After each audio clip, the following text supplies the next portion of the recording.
नमस्कार दर्शकों, live phone in कार्यक्रम नमस्कार एमपी के आज के अंक में आप सभी का बहुत बहुत स्वागत है।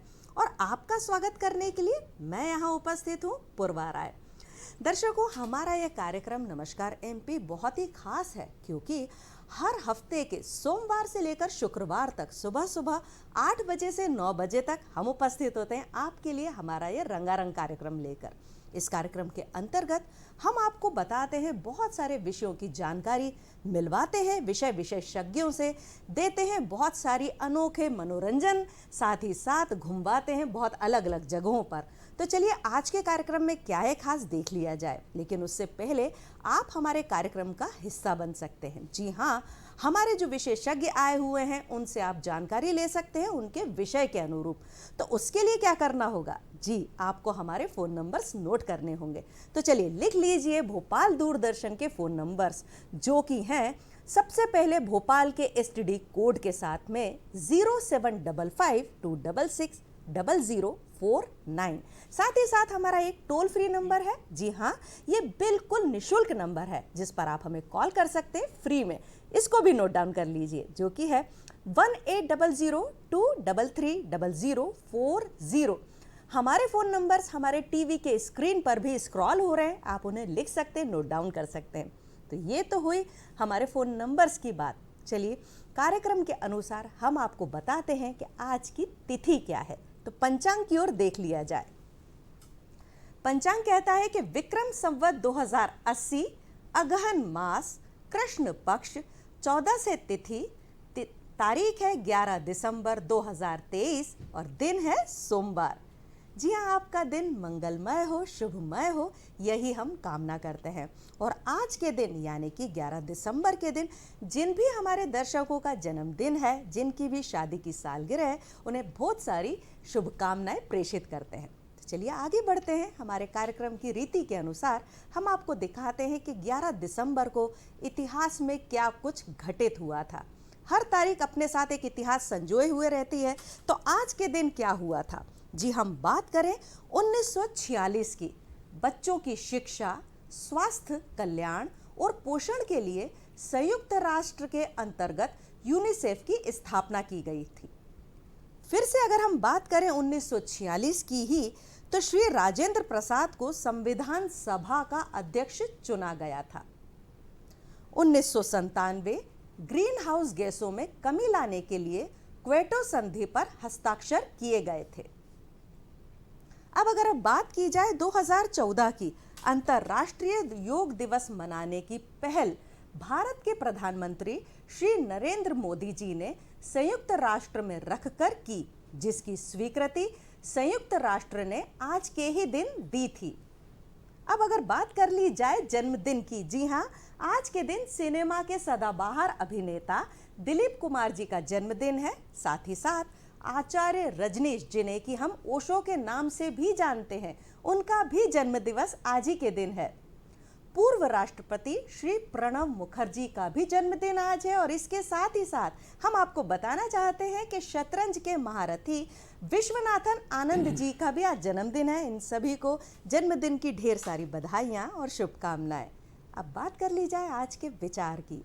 एक विचार एक मनुष्य का जीवन परिवर्तित कर देता है। ये छोटे जो शब्द होते हैं, ये आपकी सोच बदल सकते हैं, आपके जीवन में एक नई ऊर्जा का संचार कर सकते हैं। तो चलिए आज का विचार जान लिया जाए। जी, सबसे बड़ा रोग क्या कहेंगे लोग, ये हमें जो शुभ वचन दिए थे आचार्य रजनीश यानी कि ओशो जी ने दिए थे। एक व्यक्ति हमेशा यही सोचता है कि दुनिया क्या कहेगी, समाज क्या कहेगा, परिवार क्या कहेगा। जी नहीं, आप अपनी सोच को लेकर चलें, आप अपने आदर्शों के अनुसार चलें। दुनिया का क्या है ये तो कहती ही रहती है। हंसेंगे लोग तो उस पर परेशानी, रोएंगे लोग तो उस पर परेशानी।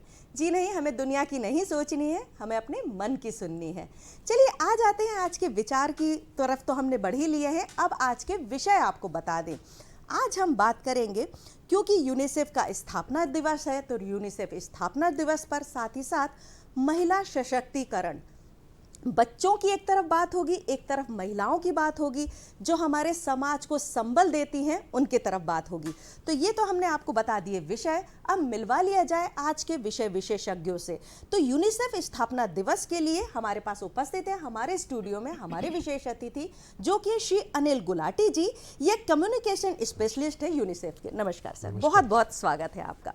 अब आपको मिलवाती हूँ मैं एक ऐसी महिला से जो कि महिलाओं को आगे बढ़ाने का काम करती हैं, उन्हें संबल प्रदान करती हैं, अपने जीवन में क्या कुछ करना है, कैसे आगे बढ़ना है, कैसे अपने परिवार को लेकर चलना है, इसके लिए बहुत सारी योजनाएं ये लेकर चलती हैं। ये है श्रीमती प्रभा गौर, डायरेक्टर है कुंजल वेलफेयर सोसाइटी की। नमस्कार, बहुत बहुत स्वागत है। तो ये तो मैंने आपको मिलवा दिया हमारे विषय विशेषज्ञों से। चलिए हम आपको मिलवाते हैं और बात करते हैं हमारे विशेषज्ञ से, जो कि हैं अनिल गुलाटी जी। तो सर, सबसे पहले तो आपका बहुत बहुत स्वागत करती हूँ और आपसे जानना चाहती हूँ कि यूनिसेफ की स्थापना कब हुई थी और यूनिसेफ का स्थापना दिवस क्यों मनाया जाता है? 1946 के अंदर संयुक्त राष्ट्र का एक आर्टिकल 54(1) के अंतर्गत यूनिसेफ जो सेकेंड वर्ल्ड वॉर था, विश्व युद्ध का, उसके बाद यूनिसेफ की स्थापना की गई थी ताकि बच्चों और महिलाओं की जो स्थिति है उस पर फोकस किया जा सके। यूनिसेफ का फुल फॉर्म आज की डेट में संयुक्त राष्ट्र बाल कोष है, उस समय उसको United Nations international children's emergency fund कहा जाता था। अच्छा, जी जी जी। मुख्य उद्देश्य क्या है यूनिसेफ का? बेसिकली हम लोग बच्चों की बात करते हैं, बच्चों के अधिकारों के और महिला पे बात करते हैं। एक संयुक्त राष्ट्र का एक बहुत बड़ा कन्वेंशन है, the convention on rights of the child, जो बच्चों का बाल अधिकार समझौता जिसको कहते हैं, जिसमें जिसको यूनिसेफ जिसकी पैरवी करता है, एडवोकेसी करता है, और उसके अंदर यूनिसेफ का क्लियर मैंडेट है कि उसको कैसे आगे लेके चले। तो जब आप बात आती है बच्चों की, तो शिक्षा की, जैसे आपने बोला, स्वास्थ्य की, आपने बोला पोषण की, बाल संरक्षण की, बच्चों की भागीदारी की बात करती है। तो इन मुद्दों को लेके यूनिसेफ सरकार के साथ और जितनी स्वयंसेवी संस्थाएं जो काम करती हैं, लेकिन मुख्य रूप से जो सरकार, राज्य सरकार, देश में सेंट्रल गवर्नमेंट, उनके साथ मिलकर हम लोग काम करते हैं। जी जी जी। ऑल ओवर द वर्ल्ड अगर बात की जाए, जैसे ही बच्चों के अधिकार की बात आती है, उनके भरण पोषण की बात आती है, तो हर व्यक्ति के मन में ये जो एक छोटा सा शब्द है यूनिसेफ, ये सबसे पहले एक आ जाता है कि हाँ, ये जो एक संस्था है ये बहुत अच्छा काम कर रही है, उसके लिए आप बधाई के पात्र हैं। चलिए हम मिलते हैं प्रभा जी से। प्रभा जी, सबसे पहले तो आपका बहुत बहुत स्वागत मैं करती हूँ एक और बार, और आपसे ये जानना चाहती हूँ कि संस्था की, आपने एक संस्था बनाई है जिसका नाम आपने कुंजल वेलफेयर सोसाइटी रखा हुआ है। आपको कैसे मन में आया, क्या प्रेरणा आपको लगी कि आपको इन महिलाओं के लिए काम करना है? कैसे आप अपनी थोड़ी सी जर्नी के विषय में बताएं।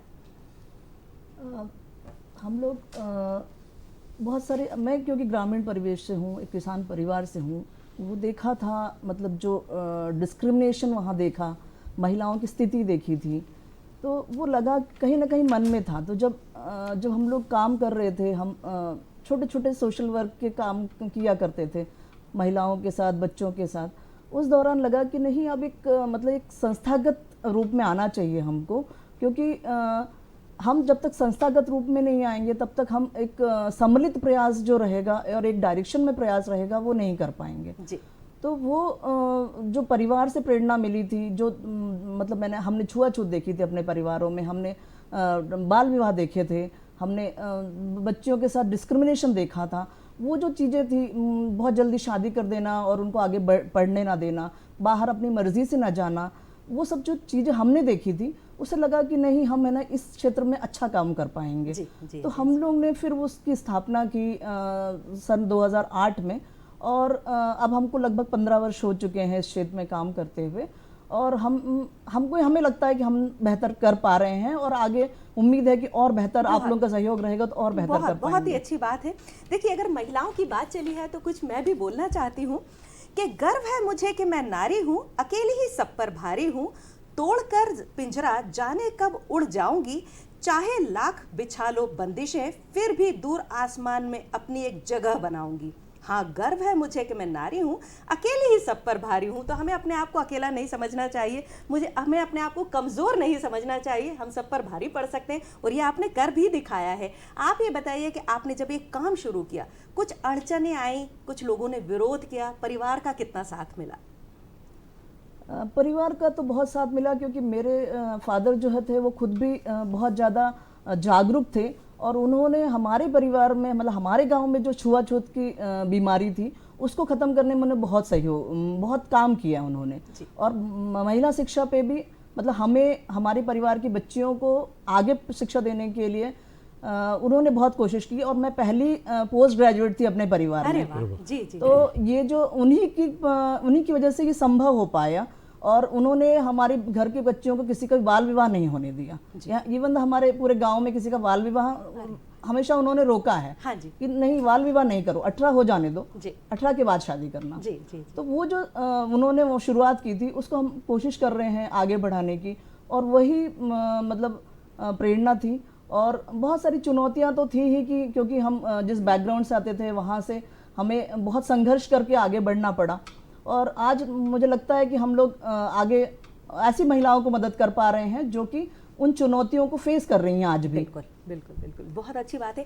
आज हम जुड़े हुए हैं दो ऐसी शख्सियत से जो कि कुछ ना कुछ ऐसा लगता है कि समाज को आगे बढ़ाने के लिए, उनको एक संबल प्रदान करने के लिए आप लोग काम कर रहे हैं। तो जैसे कि मैंने मैडम के लिए भी बोला, तो सर मैं बच्चों के लिए भी आपके साथ में पहले कुछ बोलना चाहूँगी कि सोई हुई भावनाओं को बचपन के रंगों से जीवन दान दिया जाता है।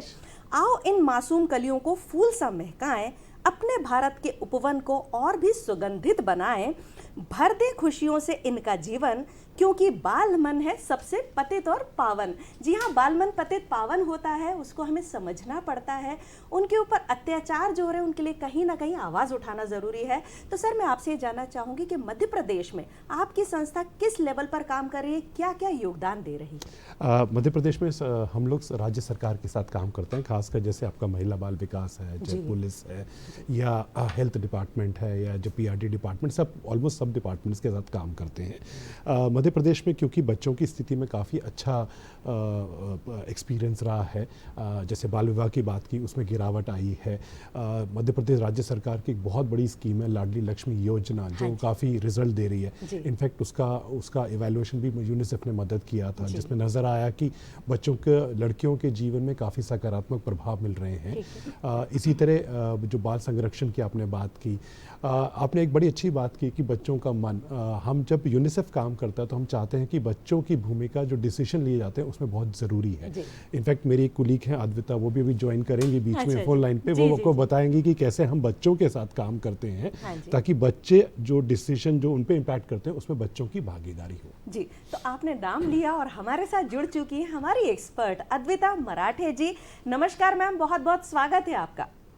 नमस्कार जी, मैं दर्शकों को बताना चाहती हूँ कि जो अद्विता मराठे मैडम हैं, ये चाइल्ड प्रोटेक्शन ऑफिसर हैं, जो हमारे साथ में लाइन पर जुड़ चुकी हैं। मैडम आपका बहुत बहुत स्वागत है हमारे कार्यक्रम में। आपसे मैडम ये जानना चाहूँगी कि बच्चों के संरक्षण के लिए क्या क्या कर रही हैं आप? बहुत ही अच्छा सवाल है आपका। जैसे अभी अनिल जी ने आपको बताया कि हम लोग विशेषतः सरकार के साथ मिलकर भी काम करते हैं जी। तो सबसे पहले तो मैं ये समझाना चाहूंगी कि संरक्षण से हम क्या समझते हैं। संरक्षण का अर्थ होता है कि ऐसा माहौल बच्चों के लिए अवेलेबल हो जहाँ पे बच्चों के साथ किसी भी प्रकार का शोषण या उपेक्षा नहीं की जा रही हो, ना ही उनका किसी भी तरह से शारीरिक, मानसिक, भावनात्मक या किसी प्रकार की हानि उनको पहुंचे। अब इसके लिए हम लोग, जैसे बताया गया है कि मुख्यतः सरकार के साथ मिलकर काम करते हैं, तो महिला बाल विकास विभाग है, पुलिस विभाग है, श्रम विभाग है, शिक्षा विभाग है, इन सभी के साथ सबसे पहले तो इस नजरिए को विकसित करने के लिए उन्हें हम सपोर्ट करते हैं। हम उन्हें ट्रेनिंग देते हैं, हमने उनके साथ जो अलग अलग कार्यक्रम है, विविध कार्यक्रम है, विविध योजनाएं हैं, उनको किस तरह से वो अच्छी तरह से अमलीकरण कर सकते हैं, उसमें उसकी सहायता करते हैं। साथ ही हमारे कुछ जो सिविल सोसाइटी पार्टनर्स हैं, संस्थाएं हैं, उनके साथ मिलकर समुदाय में भी ये जागरूकता फैलाने की बात करते हैं, काम करते हैं, ताकि किसी भी प्रकार से किसी भी बच्चे का कोई शोषण ना हो सके। तो ये मुख्यतः हमारी कुछ रणनीतियां हैं काम करने के लिए। जी मैम, आपसे जानना चाहूंगी कि आपदा प्रबंधन के लिए जो यूनिसेफ है वो मध्य प्रदेश सरकार के साथ में मिलकर क्या क्या योजनाएं चला रही है? आपदा प्रबंधन के लिए तो जैसे आपको पहले भी बताया, ये विशेषता हम लोग तो सरकारी जो संस्थाएं हैं, डीएमआई है, डिजास्टर मैनेजमेंट अथॉरिटी है, इन्हीं के साथ हम उनको सक्षम करते हैं। उनके साथ हम बच्चों के साथ, यदि आपदा में बच्चे पाए जाते हैं तो बच्चों को, आपको समझना होगा कि जब भी आपदा कोई आती है, बच्चे सबसे वर्स्ट अफेक्टेड होते हैं। हम आजकल टीवी पर भी ये देख रहे हैं। तो ऐसे बच्चों तक हम कैसे पहुंच सकते हैं? वहां पर बहुत बड़ी संभावनाएं होती हैं बच्चों के साथ किसी भी प्रकार के शोषण होने की, सेक्सुअल अब्यूज जिसे हम कहते हैं, या फिर लड़कियों को जल्दी से शादी करवा के, क्योंकि माहौल ऐसा हो जाता है तो उनकी शादियां जल्दी करवा दी जाती हैं, उनके साथ लैंगिक शोषण होता है। तो इस प्रकार की घटनाएं ना हो, इसके लिए जागरूकता करना। जी, बहुत बहुत धन्यवाद मैम आपका जुड़ने के लिए। आपने हमें बहुत अच्छी जानकारी दी, उसके लिए बहुत बहुत धन्यवाद। चलिए हम आ जाते हैं प्रभा मैम के पास में। प्रभा मैम, आपकी इतनी लंबी यात्रा रही, आपने इतने सालों से काम किया है, अपनी कुछ उपलब्धियां हमारे दर्शकों को बताएं। हमने लगभग 2008 में, जैसा मैंने बताया, काम शुरू किया। और काम के दौरान हम बहुत सारे क्योंकि महिलाओं को हम दो तरह से काम करते हैं। एक तो हम जागरूकता पर बहुत फोकस करते हैं, क्योंकि मुझे लगता है एजुकेट करेंगे लोगों को और जागरूक करेंगे तभी वो सक्षम, बहुत सारे लोग सक्षम होते हैं पर एजुकेशन की कमी के कारण वो अपने अधिकारों को पा नहीं पाते हैं। बिल्कुल, बिल्कुल, तो हमारा एक है कि हम जागरूकता फैलाएंगे। दूसरा हमारा स्किल्स डेवलपमेंट में हमारा फोकस रहता है। तो स्किल्स डेवलपमेंट में हम कोशिश करते हैं कि उनको ट्रेनिंग दे और उसके बाद उनको लाइवलीहुड से जोड़ा जा सके। लाइवलीहुड या तो वो रोजगार कर सकते हैं या स्वरोजगार के लिए जा सकते हैं। ये दो तरह से हम लोग काम करते हैं। तो हम लोग जब काम कर रहे थे तो इस बीच में हम लोग, क्योंकि हमें लगता है कि पर्यावरण के प्रति भी हमारा एक दायित्व है और महिलाओं पे बहुत असर पड़ता है पर्यावरण का, है ना। तो और कोई भी चीज़, मतलब महिला सशक्तिकरण को हम कभी एकांगी नहीं देख सकते, उसके बहुत सारे आयाम हैं। तो ये जो जब हम काम कर रहे थे तो हमने 2013 में पहली बार एक कोशिश की कि हम पेपर बैग्स की ट्रेनिंग महिलाओं को देना शुरू किया। उसके पीछे सिर्फ यही कारण था कि महिलाओं को पर्यावरण संरक्षण हो जाए, उससे महिलाओं को लाइवलीहुड मिले उससे, और हम जो पॉलीथीन को ख़त्म करना चाहते थे वो एक उद्देश्य, मतलब 3 उद्देश्य लेके चल रहे थे हम। और उस उद्देश्य में हम इतना इस तरह से घुसे कि हम घुसते ही चले गए और आज हमने लगभग 5000 महिलाओं को इसमें ट्रेनिंग दी हुई है। और लगभग हमारे मध्य प्रदेश के 35 जिलों में हमने मास्टर ट्रेनर तैयार किए हैं इसके, जो कि अलग अलग जिलों में जाके ट्रेनिंग दे रही हैं। और इसी में बताऊंगी कि मेरी एक महिला ऐसी है जो कि बाहर जाके राजस्थान और दूसरे स्टेट्स में जाके भी ट्रेन कर रही है और वो सक्सेसफुल, हमारा सक्सेसफुल एक क्या सक्सेस स्टोरी कह सकते हैं हमारी। जी। हम उसको एक ऐसा मतलब खड़ा हो गई है वो इस तरह से कि वो एक सक्सेस स्टोरी है हमारी संस्था के लिए। और उसके अलावा भी हमारे एक फूड प्रोसेसिंग में हमारी एक महिला है जो कि बहुत अच्छा काम कर रही है, अचार पापड़, और उसमें दूसरी महिलाओं को भी जोड़ा हुआ है, एक छोटा सा एंटरप्रेन्योर बनाया है।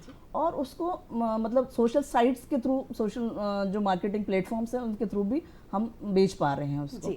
तो ये कुछ मॉडल्स हैं हम लोग जो खड़े किए हैं, और कभी मौका मिलेगा तो आपको जरूर दिखाएंगे। जरूर जरूर, हम भी विजिट करने आएंगे। आप ये बताइए कि आपने बताया कि आप लोग पोषण का जो एक आहार व्यवस्था चलाते हैं, जो पोषण कार्यक्रम चलाते हैं, दूसरों के पोषण के कार्यक्रम से आपका कार्यक्रम कैसे भिन्न है? हम जो पोषण कार्यक्रम चलाते हैं उसमें हम फैमिली को इंटीग्रेट करके काम करते हैं। तो हम ये सोचते हैं कि सिर्फ बच्चा ही नहीं कुपोषित हो सकता, लेकिन ऑल तो साइकिल है पूरी, क्योंकि माँ से शुरू होती है जो साइकिल, वो बच्चे तक। औरत जो है घर की धुरी होती है, पहले खुद तो हमें स्वस्थ होना पड़ेगा। बिल्कुल, जो महिला धुरी होती है और उसका स्वस्थ होना बहुत जरूरी है ताकि वो बाकी सबका ध्यान रखे। हम उन महिलाओं को ट्रेनिंग देते हैं। ट्रेनिंग में हम ये सेलेक्ट करते हैं उन महिलाओं को जो धात्री महिलाएं हैं वो, गर्भवती महिलाएं हैं वो, और जिनके बच्चे बहुत छोटे हैं, मतलब 5 साल की आयु वाले बच्चे हैं, उनको हम पहला प्रेफरेंस देते हैं। उनको सेलेक्ट करके हम ट्रेन करते हैं लो कॉस्ट न्यूट्रिशनल रेसिपीज बनाने में। तो उसमें हम जो स्थानीय उपलब्ध जो खाद्य पदार्थ हैं उन्हीं को, या उनके घरों में जो उपलब्ध है आसानी से, उसी से हम उनको नई चीज़ें बनाना सिखाते हैं ताकि वो अपने बच्चों को और अपने परिवार को सुपोषित कर सकें। और सुपोषण से हम एक और चीज़ उसमें ऐड करते हैं, एड ऑन हमारा ये रहता है कि उसमें महिला अगर उस ट्रेनिंग को लेती है तो अभी तो वो अपने परिवार के लिए तो कर ही रही है, अगर वो चाहे तो उसको एज अ लाइवलीहुड भी अपना बना सकती है। बहुत अच्छा, बहुत अच्छा। ये हमारा थोड़ा सा डिफरेंट है, जो बाकी अलग लोग है, दूसरों से अलग है।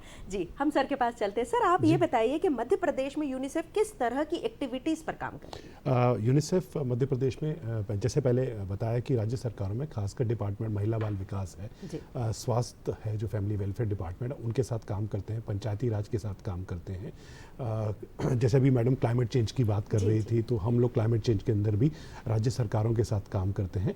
इसके अलावा जो हमारा जो बाकी डिपार्टमेंट्स जैसे प्राइमरी शिक्षा विभाग है, उनके साथ बहुत इंपॉर्टेंट काम है हम लोगों का करते हैं। इसके अलावा हम लोग स्वयंसेवी संस्थाओं के साथ भी काम करते हैं, जहाँ पर डिस्ट्रिक्ट लेवल इंटरवेंशन की ज़रूरत है। जैसे मेरी पहले कुलीग ने बताया था, जो बच्चों के संरक्षण का कार्यक्रम है, उसमें काफ़ी सारी स्वयंसेवी संस्थाएँ भी मदद करती हैं, पुलिस विभाग के साथ काम करते हैं। एक बड़ा इंटरेस्टिंग काम है जो अभी हम रिसेंटली कर रहे हैं, जो एकेडमिक इंस्टीट्यूशंस हैं, जो आपकी यूनिवर्सिटीज़ हैं, ताकि बच्चों के अधिकारों कैसे उनके करिकुलम में ऐड हो सके। बहुत अच्छा जी, उन्हें भी तो पता होना चाहिए कि हमारे अधिकार क्या हैं। बिल्कुल जी। मीडिया के साथ काम करते हैं, और जितने हमारे लीडर्स हैं, जितने फेथ बेस्ड पॉलिटिकल जो बच्चों के अधिकारों पे इन्फ्लुएंस कर सकते हैं, हम उनके साथ हैं। जी, मुझे लगता है कि हर व्यक्ति कर्तव्य याद रख पाता है, अधिकार पता ही नहीं चलते। हम उन्हें समझा तो देते हैं, आप ये करना है, आपको ये करना है, कर्तव्य बताए, लेकिन उनके अधिकार भी तो उन्हें जानना जरूरी है। तो बहुत ही अच्छी बात है, एक पहल बहुत अच्छी है कि सारी यूनिवर्सिटीज में हम एक करिकुलम चलाएं कि उन्हें पता चले कि नहीं, हमारा ये अधिकार है और हम इसको ले सकते हैं, दुनिया के सामने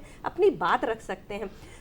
आपको एक ऐसा लगता है कि मान लीजिए कि किसी दूसरे प्रदेश में, आप आज मध्य प्रदेश में आपकी संस्था काम कर रही है, दूसरे प्रदेश में भी होगी, लेकिन वहां पर अगर कुछ आपदा है तो उसके लिए आप क्या करते हैं? देखिए, ऐसा है कि यूनिसेफ का 13 स्टेट ऑफिसेज हैं, खाली एक नहीं है। एक दिल्ली में मतलब जो कंट्री ऑफिस है, इसके अलावा 13 स्टेट ऑफिसेज हैं।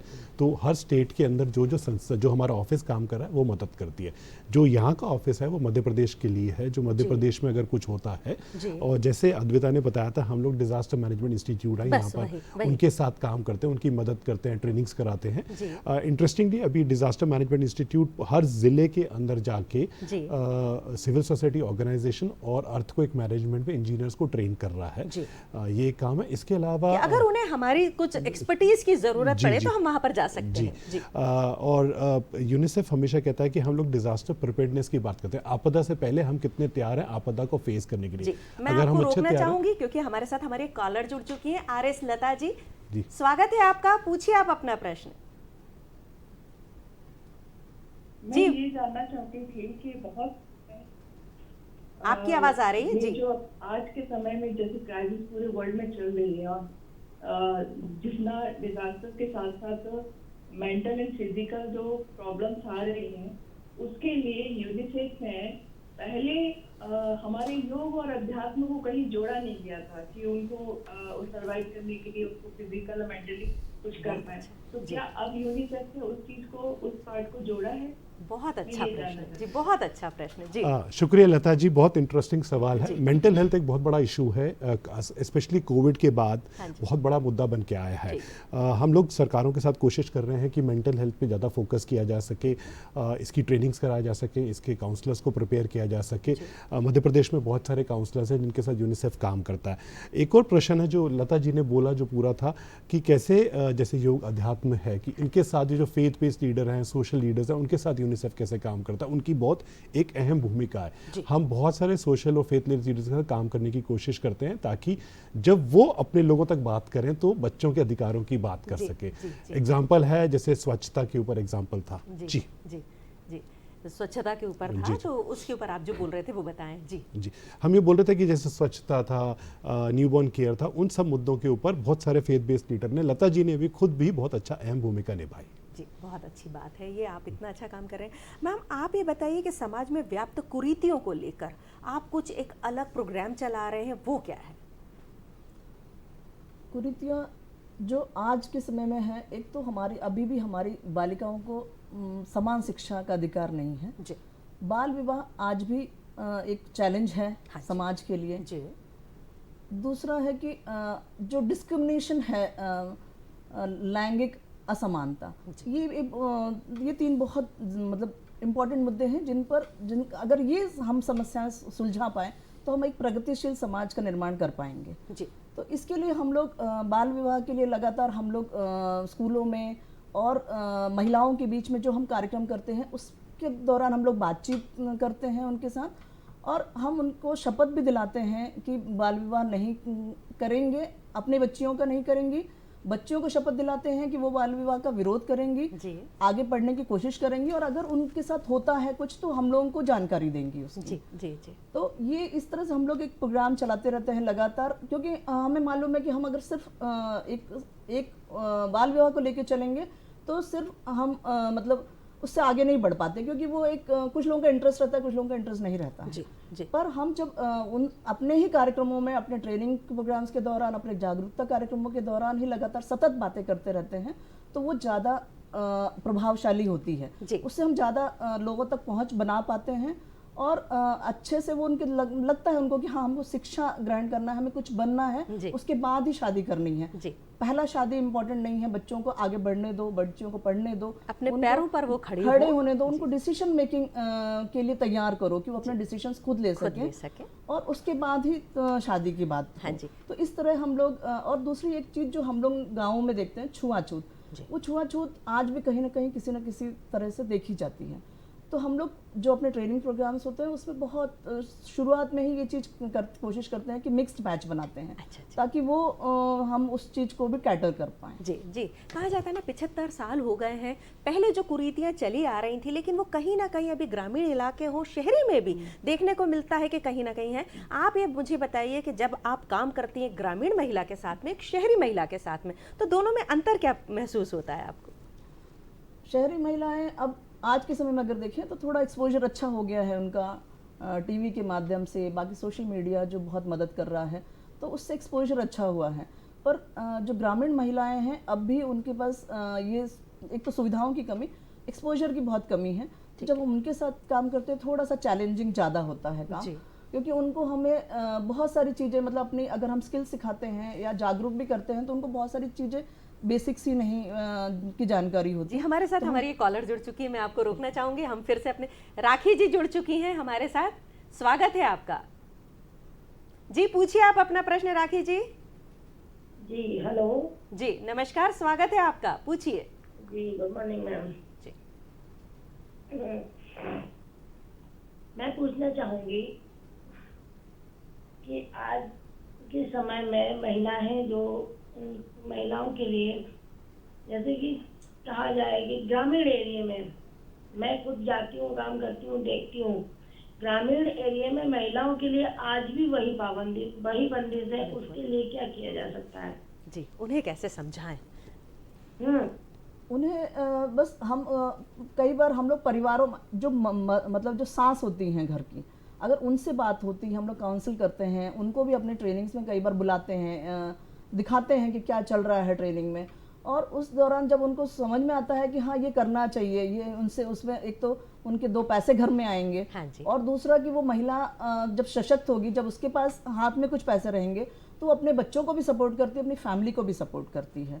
तो जब ये बातें उनके मतलब काफ़ी सारी चर्चाओं के बाद जब उनको समझता है तो धीरे धीरे खुलती हैं। हम उनको सपोर्ट करते हैं, मार्केटिंग के लिए हम अलग अलग जगहों पे ले जाते हैं, उनको दिखाते हैं कहाँ से रॉ मटेरियल खरीदना है, कहाँ पे आपको सेल करनी है चीज़ें। तो वो और वो उन जो उनकी मतलब फैमिली होती है उसको भी इन्वॉल्व करते हैं, उनके हस्बैंड्स को इन्वॉल्व करते हैं। कई बार उनको हम वो कहते हैं कि वो आप उनको सेल में सपोर्ट करिए, सेल करने में सपोर्ट करिए।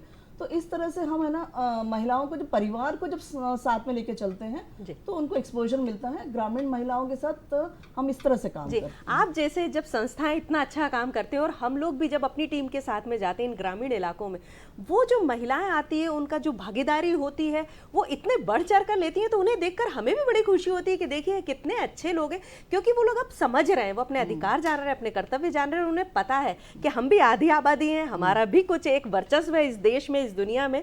बहुत अच्छे, आपके लिए बहुत अच्छे बधाई के पात्र। सर, जो हम बीच में बात कर रहे थे और हमारी बात अधूरी रह गई थी कि जो आप बता रहे थे वो प्लीज कंटिन्यू कीजिए। नहीं, हम यही बोलते थे कि जो फोकस है अभी मेंटल हेल्थ पे और फेथ बेस्ड लीडर और सोशल लीडर्स के साथ काफ़ी इंपॉर्टेंट है और ज़रूरी भी है, क्योंकि समाज में इंपॉर्टेंट होता है जो लोग किनकी बात सुनते हैं। और आज में देखें तो जो हमारे लीडर्स हैं, सोशल लीडर्स हैं या फेथ बेस्ड लीडर्स हैं, जब वो अपनी बात रखते हैं तो बहुत सकारात्मक असर पड़ता है। कुछ ऐसे मुद्दे, स्वच्छता के ऊपर बहुत सारे समाज के लोगों ने अलग अलग विभिन्न, एक तो सरकार तो काम कर रही है, यूनिसेफ है या बाकी जो संस्थाएं काम कर रही हैं, जो समाज के लीडर हैं जब वो आगे आके अपनी बात रखते हैं, सैनिटेशन एक बहुत बड़ा एग्जाम्पल है, इसी तरह अब बच्चों के अधिकारों की बात करें तो उसमें बहुत एग्जाम्पल रहता है कि कैसे लोगों ने आके बात रखी अपनी आगे। जी जी मैम, मैं आपको धन्यवाद देना चाहूँगी, आप आए हमारे स्टूडियो में और हमारी जो महिलाएं देख रही हैं हमारा कार्यक्रम, उनके लिए आपने एक बहुत ही प्रेरणा स्रोत काम कर गया, बहुत बहुत धन्यवाद आपका। और दर्शकों, अब हम सुनते हैं एक गज़ल, और गज़ल के बाद आपको मिलवाऊंगी हमारे विशेष अतिथि से, तो आप कहीं मत जाइएगा, बने रहिए हमारे कार्यक्रम के साथ।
जब से तुम्हें दिल दे बैठे हैं, लगते हैं सब लोग पराए।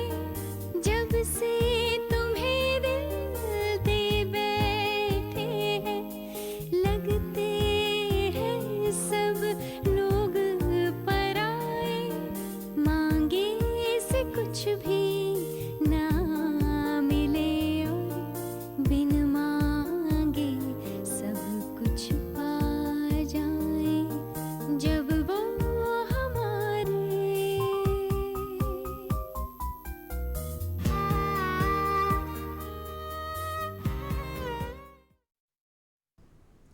ये हमने सुनी बहुत ही मीठी सी गज़ल, जिन्हें पेश किया था वीनस तरकसवार जी ने, और इसकी रिकॉर्डिंग की गई थी भोपाल दूरदर्शन में ही। चलिए, हमने ये आनंद तो ले लिया, अब आपको मिलवाते हैं हमारे मेहमान से, जो कि हैं श्री प्रदीप शिवम शर्मा जी। बहुआयामी प्रतिभा के धनी हैं, ये एक्टर हैं, सिंगर हैं, तो चलिए इनसे मिल लिया जाए। नमस्कार सर, बहुत बहुत स्वागत है आपका। सबसे पहले तो प्रदीप जी, मैं आपसे पहले तो स्वागत भी करना चाहूँगी, और सबसे पहले मैं जानना चाहूँगी कि रेडियो टेलीविज़न की जो ब्रॉडकास्टिंग है, इस मीडिया में आप कब से आपने शुरुआत की, अपने थोड़े से सफ़र के विषय में आप हमारे दर्शकों को बताएं। देखिए, वाक़या जो है मेरी ज़िंदगी में शुरू हुआ सन 80 से। 80 में मैंने आकाशवाणी को ज्वाइन किया कॉलेज से निकलते ही। तो शुरुआती जब मैं दिनों में गया तो कला और संगीत का शौक़ तो था कॉलेज से। तो जब मैं स्टूडियो में गया, मैंने देखा बड़ा एयर कंडीशन और बड़ा साफ़ सुथरा माहौल है, तो मुझे बहुत अच्छा लगा।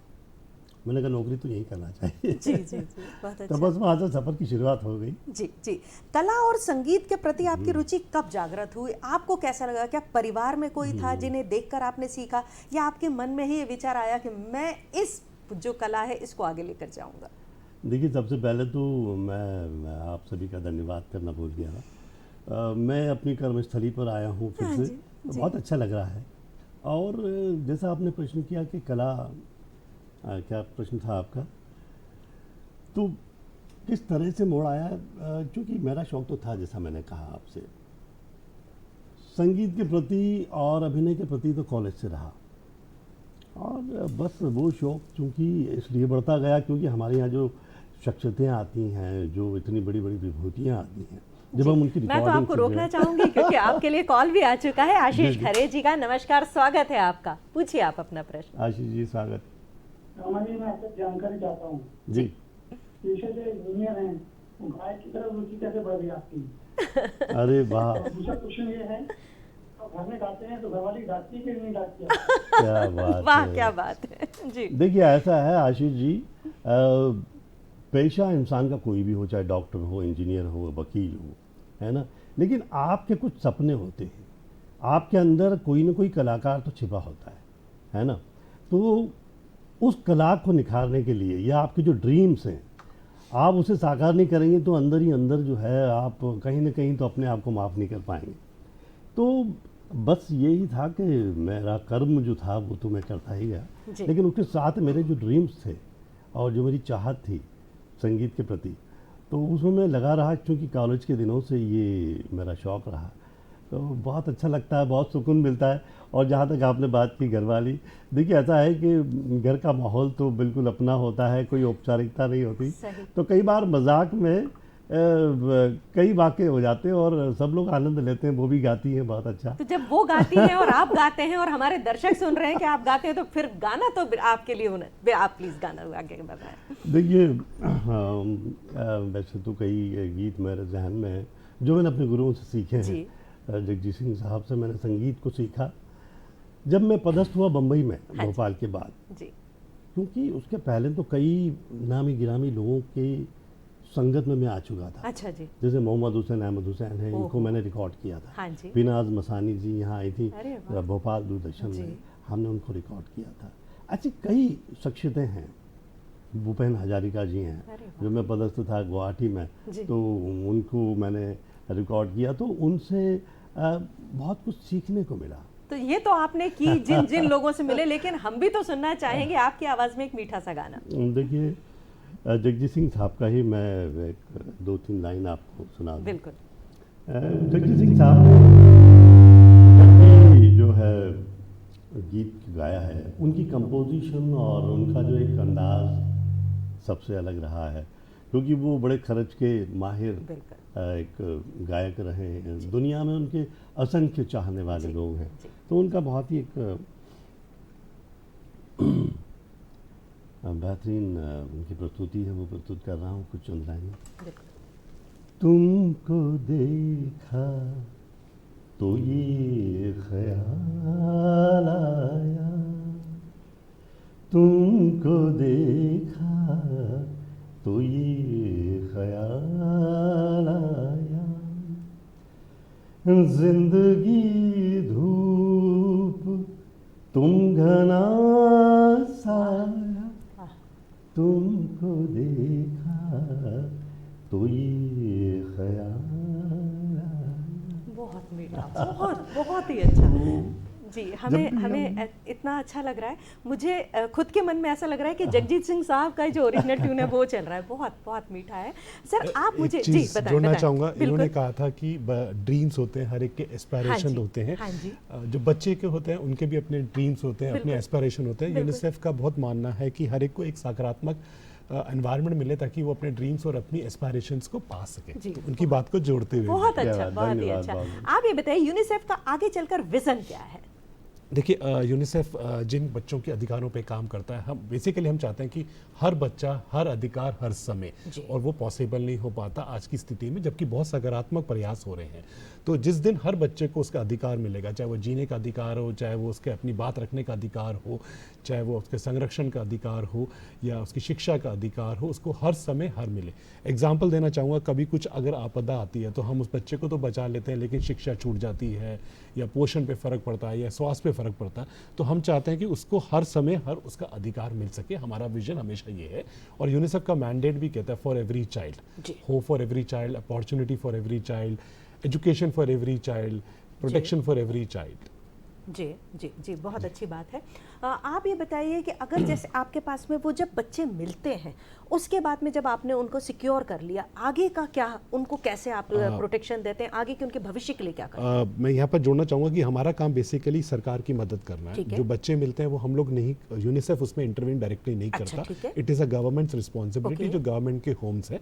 हम लोग टेक्निकल और कैपेसिटी बिल्डिंग में काम करते जी। हैं, जहाँ पर हम कोशिश करते हैं जो प्रोटोकॉल्स हैं उनकी ट्रेनिंग कैसे दे सके, खासकर जो ऑफिशियल्स हैं उनको, या जो संस्थाएं काम कर रही हैं उनको दे सके, उनकी कैपेसिटी बिल्डिंग पे काम कर सके। जी। क्योंकि अगर वो लोग चीज़ों को जानेंगे, जैसे हमारी कुलीग ने बताया, जैसे पुलिस के साथ काम कर रहे हैं। जी। मैं अभी आपको एक- रोकना चाहूंगी जी। क्योंकि हमारे साथ हमारे एक जी, और बिल्कुल। एक्सपर्ट हमारे लाइन पर जुड़ चुके हैं।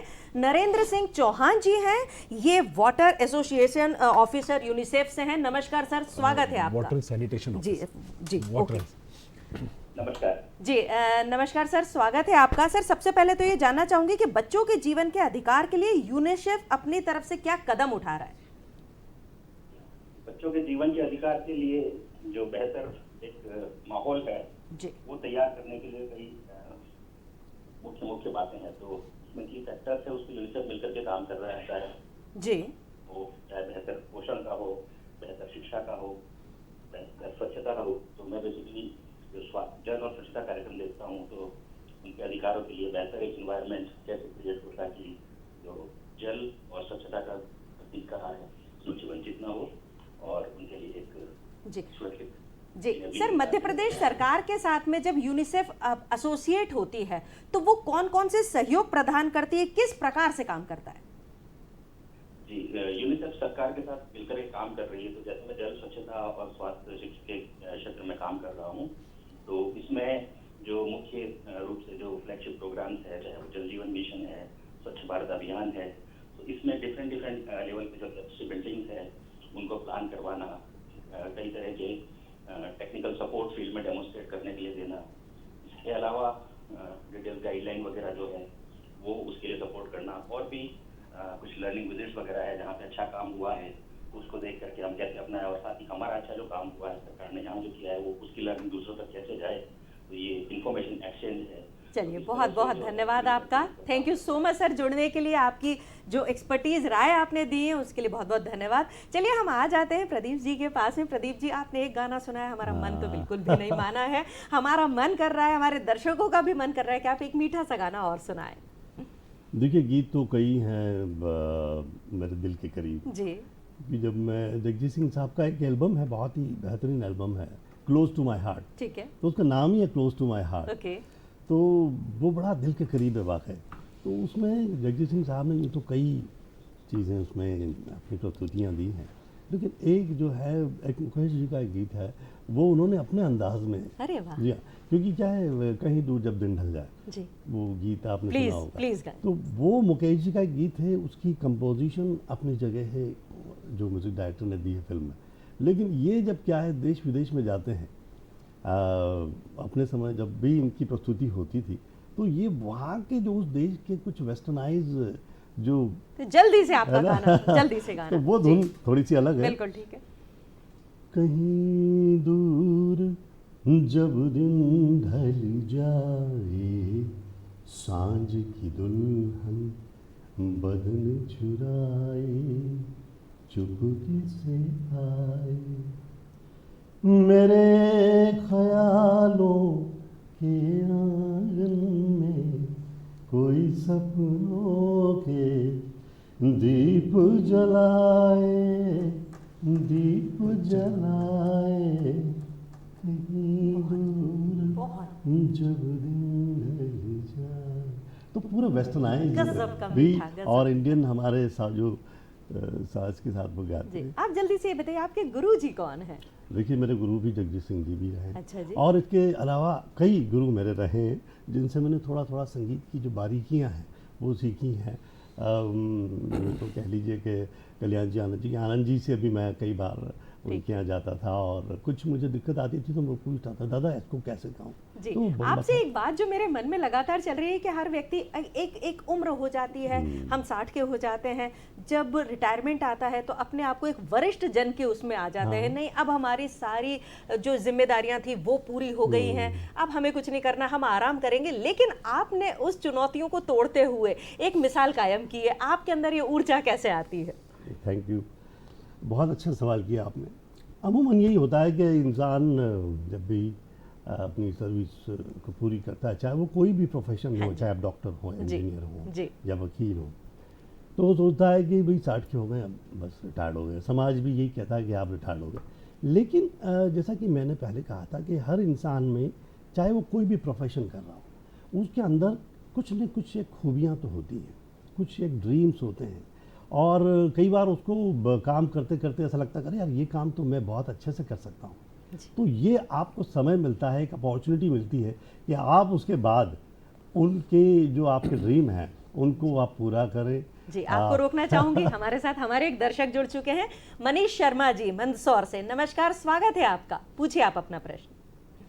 जी नमस्कार मैम। जी नमस्कार मनीष। प्रदीप जी शर्मा से मैं पूछना चाहता हूँ कि इतने वर्षों तक आपने दूरदर्शन में टेक्निकल डायरेक्टर और विभिन्न पदों पर काम किया और कई शहरों में आपकी पदस्थापना रही और 2 बच्चे भी इनके रहे जो विदेश में अच्छी सेवाएं दे रहे हैं। जी, तो मेरा प्रश्न ये है कि इतनी जिम्मेदारियों के बावजूद भी किस तरह से आप ये गायन और अभिनय के लिए समय निकाल पाए, और आज जो आपने अपना मुकाम बनाया है तो किस तरह से ये सारी चीजें आपने मैनेज की?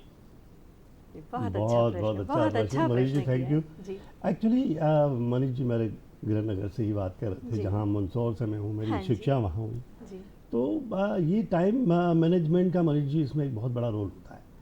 मैं एक बार मेरे खास बहुत ही दिल के करीब मेरे मित्र हैं फिल्म अभिनेता जैकी श्रॉफ जी। अच्छा जी, तो जैकी श्रॉफ जी से मैं मिला था एक बार बॉम्बे में, तो हम गुफ्तगू कर रहे थे। बड़े ही डाउन टू अर्थ आदमी हैं और इतने अच्छा अभिनेता, इतने अच्छे दिल के कि उनसे बात करना बहुत अच्छा लगता है। तो बात भी अपने अंदाज में करते हैं, और बिड़ू कैसा प्रदीप किधर है। जी, जी, जी, जी। तो वो क्योंकि जब भी अपने अभिनय के अलावा जब होते हैं तो अपने अंदाज में बात करते हैं। जी। तो मैंने भी उनसे यही सवाल किया था। मैंने कहा दादा आप इतनी सारी फिल्में करते हैं, आपकी फैमिली है, आप इतने दोस्ताना अंदाज में मिलते हैं लोगों से, ये सब कैसे करते हैं? तो बोले बेड़ू मैं ना बड़ा टाइम मैनेजमेंट सीखा हो गया। अच्छा। हाँ जी। तेरे को भी थोड़ा सा काम करने का इस पे। तो वो अरे वाह, क्या बात है जी। आपने बताया कि आप बहुत सारे, ऐसे समय है कि आप बहुत सारे देशों में गए हुए हैं, वहाँ पर आपको गाने का मौका मिलता है, कैसा अनुभव है वहाँ पर, रेस्पॉन्स कैसा मिलता है आपको? बहुत अच्छा रिस्पांस मिलता है, क्योंकि देखिए मैडम वहाँ पे भी हमारे भारतीय लोग हैं, हर देश में है ना? है। हर देश मुझे में। तो अब जब हम भी देखते हैं, हमारे माननीय प्रधानमंत्री जी जब जाते हैं, हमें बड़ा आश्चर्य होता है कि उस देश में इतने सारे लोग हैं हमारे देश के। जी, प्रत्येक देश में तो हमारे भारतवासी बसे ही हुए हैं। कैसा लगता है, उनसे आत्मीयता मिलती है, रेस्पॉन्स कैसा होता है? उनका अपना एक एसोसिएशन है। अच्छा जी। वो जैसे हमारे त्योहार होते हैं तो बड़ा वहाँ पे खालीपन लगता है कि अरे होली आ गई, दिवाली आ गई, कुछ नहीं लग रहा है, तो वो अपना एक एसोसिएशन में सेलिब्रेट करते हैं। अच्छा। और फिर हमारा हाई कमीशन होता है, उच्च जो अधिकारी हैं वहाँ पे भारत सरकार के, तो उनकी भी सहायता होती है, उनका मार्गदर्शन होता है। तो ये समूचा एक समाज और एक मंच हमें मिलता है। जब भी मैं वहाँ जाता हूँ बहुत स्नेह मिलता है उनका, और जब उनको पता चलता है कि मैं गायक हूँ और मैं कलाकार हूँ, अभिनेता हूँ, तो निश्चित रूप से वो बुलाते हैं और मुझे वहाँ प्रस्तुत करके बहुत मज़ा आता है, बहुत आनंद मिलता है। तो ये जब भी मुझे विदेश जाने का मौका लगता है मैं इस अपॉर्चुनिटी को छोड़ता नहीं हूँ, क्योंकि मुझे भी मज़ा आता है। जी, आपको भी मज़ा आता है। चलिए हम आ जाते हैं जल्दी से। सर गुलेटी सर, ये बताइए कि जो जल और स्वच्छता का कार्यक्रम है, इसकी सहभागिता करने के लिए जनमानस को अपनी तरफ से क्या करना चाहिए? बहुत अच्छा प्रश्न है, क्योंकि जो जल और स्वच्छता ये दोनों कहीं ना कहीं हमारे से जुड़े हुए हैं। हाँ जी। मतलब इसमें सरकार अपनी भूमिका, जैसे स्वच्छ भारत अभियान है, जैसे जल मिशन चल रहा है, लेकिन उसमें क्या हम पानी को बचाते हैं कि नहीं बचाते, क्या हम पानी को रीयूज़ करते हैं कि नहीं करते। हमारे घर में बहुत सारा ऐसा पानी है जो निकलता है, जो रीयूज़ करना चाहिए। रेन वाटर हार्वेस्टिंग एक बहुत बड़ा मुद्दा है, क्योंकि हमारे यहाँ बरसात होती है लेकिन पानी को बचा नहीं पा रहे, तो उसको कैसे बचा सकें, घर में पानी को रिसाइकिल कर सकें, इंस्टीट्यूशंस में कैसे कर सकते हैं। काफ़ी सारी राज्य सरकारों की जो संस्थाएं हैं आज वो इंस्टीट्यूशंस को रिसाइकिल कर रहे हैं। इनफैक्ट यूनिसेफ ऑफिस आज की डेट में जो भोपाल में है वो रिचार्जिंग कर रहा है पानी को लेके। इसी तरह एनर्जी की बात होती है, सोलर एनर्जी कितना यूज़ हो रहा है कि नहीं हो रहा, क्योंकि एनर्जी बहुत इम्पैक्ट करती है क्लाइमेट के ऊपर। ये सब चीज़ें मुद्दा करते हैं, हमारे पर्यावरण को मदद करते हैं। जैसे पहले भी मैडम ने बताया कि पर्यावरण एक बहुत बड़ा मुद्दा है, तो उस पर हम लोग कैसे फोकस कर रहे हैं। स्वच्छता पे, क्योंकि हमारे राज्य ने ऑलरेडी काफ़ी ज़्यादा सैनिटेशन में प्रोग्रेस की है, तो उसको कैसे मेंटेन कर सके, और इसका ज़रूरी है खासकर बच्चों के लिए जो स्कूल हैं आपके, वो कैसे पर्यावरण और इसकी देखभाल कर रहे हैं। और बहुत सारे विभाग जैसे शिक्षा विभाग है, एप्को है, ऐसी बहुत सारी संस्थाएं जो बच्चों को शिक्षा के अंदर पर्यावरण को जोड़ रही हैं, और वो बहुत सकारात्मक भूमिका है।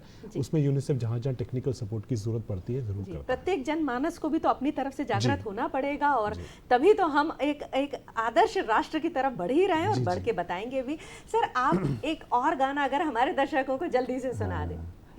मैं अनूप जलोटा साहब के वही बहुत करीब रहा हूँ। जब भी बम्बई में था तो उनके घर जाता था, क्योंकि उनकी गाई में एक अलग अंदाज है। हाँ, जब वो गाते हैं तो बड़ा कनेक्ट होकर गाते हैं, और बड़े दिल के बहुत ही बेहतरीन इंसान है। तो उनको कई बार रिकॉर्ड भी मैंने किया, और जब भी उनको मैं सुनता हूँ तो बड़ा मज़ा आता है। जल्दी से गाना आपको सुनाना है, फटाफट आप सुनाएं। तो उनका एक भजन है बहुत ही, अनूप जलोटा साहब का, बहुत पॉपुलर है।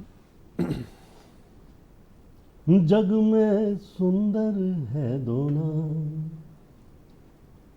चाहे कृष्ण का हो या राम, बोलो राम राम राम बोलो, श्याम श्याम श्याम, बोलो राम राम राम बोलो, श्याम श्याम श्याम। माखन ब्रज में एक चुरावे,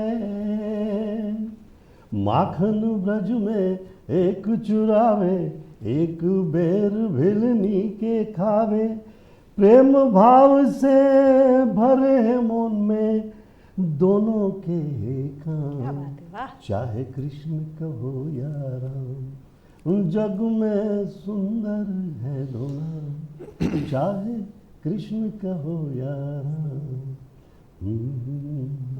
बहुत मीठा, बहुत ही अच्छा जी।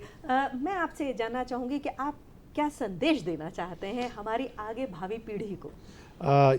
दो तीन चीज़ें हैं। पहला है कि बच्चों के अधिकारों को जो भी सकारात्मक हमारे कदम हो हमें बढ़ाने चाहिए। जैसे मैंने बोला, बच्चों के जब डिसीजन लिए जाते हैं तो बच्चों की भूमिका बहुत ज़रूरी है। और उसमें क्या होता है कि हम लोग सिर्फ एक बच्चे से पूछ लेते हैं, बाकियों को छोड़ देते हैं। हम लोग का मानना है कि कोई भी डिसीजन अगर बच्चों के लिए जा रहे हैं तो बच्चों से पूछा जाना चाहिए कि ये आपके डिसीजन में आपकी क्या राय है, इस बारे में आप क्या कहते हैं। हमारे एक सेक्रेटरी जनरल थे, उन्होंने बोला था संयुक्त राष्ट्र के कि अगर हमें एक समाज का निर्माण करना है जिसमें बच्चों के अधिकार उनको मिले, वो तभी पॉसिबल है जब बच्चों के अपनी बात रखने का जहाँ स्पेस मिले। तो एक ये है कि हमें ज़्यादा से ज़्यादा कोशिश करनी चाहिए बच्चों की बात सुनने की और स्पेस देने की। दूसरी बात, जहाँ पर अगर संरक्षण है, वहाँ कहीं देखें कहीं मुद्दा बच्चे की दिक्कत आ रही है, तो जो सरकारी जैसे जो 1098 है या जितनी सरकारी टेलीफोन हेल्पलाइंस है उनमें उनको इन्फॉर्म करके ताकि उसकी मदद कर सके। लास्टली और बहुत इंपॉर्टेंट है, बच्चों को शिक्षा के लिए आगे बढ़ाएं। जितना कहीं कोशिश करें, जो जो हमारी मदद हो सकती है हम उनको दें, और घर पे भी कोशिश करें बच्चों को स्टोरी टेलिंग करें, बच्चों से बात करें और बच्चों को शिक्षा के बारे में इनकरेज करें। बहुत अच्छी बात है।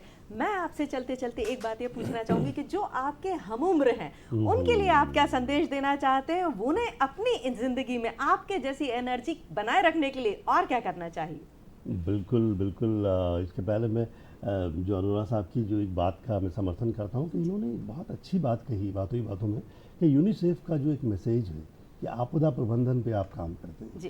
तो जागरूक जो करते हैं वो काबिल तारीफ है, बहुत अच्छा लगता है। बहुत अच्छी बात। तो जो मेरी उम्र के लोग हैं, जो मैंने कहा कि टाइम मैनेजमेंट करें, अपने समय का प्रबंधन सही तरीके से करें, और जो आपकी इच्छाएं हैं, अब तक आपने 60 साल तक जो है अपनी ज़िंदगी अपनी कर्मस्थली में आपने दी, अपना समय दिया मूल्य, और आपने काम किया अपने फ़र्ज़ के लिए, ड्यूटी के लिए, और उसके बाद यदि आप अपने आप को सही माने में ज़िंदगी का मज़ा लेना चाहते हैं, आनंद लेना चाहते हैं, तो आपको जो भी फ़न हो, जी। जो भी कला हो आपके अंदर, आप उसे बढ़ाएं। एज इज जस्ट नंबर, आप उस नंबर पर मत जाइए, दिल को जवान रखिए, अपने माइंड को सेटअप रखिए, बिल्कुल आप आगे बढ़ेंगे। ये सार्थक चर्चा जो आज हमने की है, मुझे लगता है इसके लिए समय तो बहुत कम हो रहा है। अगले अंक में फिर कभी हम आपको बुलवाएंगे। आपका बहुत बहुत धन्यवाद। प्रदीप जी आप आए, अनिल सर आप आए, उसके लिए बहुत बहुत धन्यवाद। दर्शकों, अगले अंक में क्योंकि हम हर सुबह आते हैं, सुबह 8 बजे से 9 बजे तक नमस्कार एमपी आप देखते रहिए। फिर होगी मुलाकात एक अन्य मेहमान, एक अलग विषय के साथ में। तब तक के लिए मैं पूर्वा आपसे आज्ञा चाहती हूँ। नमस्कार।